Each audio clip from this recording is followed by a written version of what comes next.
Hello hi నమస్తే మేంకి చిట్యాల మండలం జెళ్లపేట శివారు గాంధీనగర్ గ్రామ పంచాయతీ పరిధిలో అంగన్వాడీ కేంద్రం ఉండడం జరిగింది. సో అందులో 16 మంది చిన్నపిల్లలు 10 మంది బాలింతలు ఉన్నారు.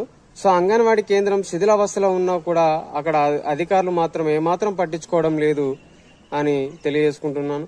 అదేవిధంగా మన తెలంగాణ రాష్ట్ర ముఖ్యమంత్రి సీఎం రేవంత్ రెడ్డి డాడీ గారు 1 కోటి మంది మహిళలను కోటేశ్వరులను చేశానని అనడం జరిగింది. 1 కోటి మంది మహిళలను కోటేశ్వరం చేసే అవసరం లేదు సార్.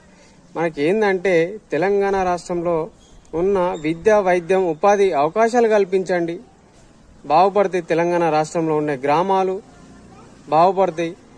ఇప్పుడు అంగన్వాడీ కేంద్రం అనేది శిథిలావస్థలో ఉన్నది. దాన్ని మరమ్మతులు చేయండి, కన్స్ట్రక్షన్ చేయండి. ఇలాంటి చేసినప్పుడే గ్రామాలు అనేది పట్టుకొమ్మలు అన్నారు.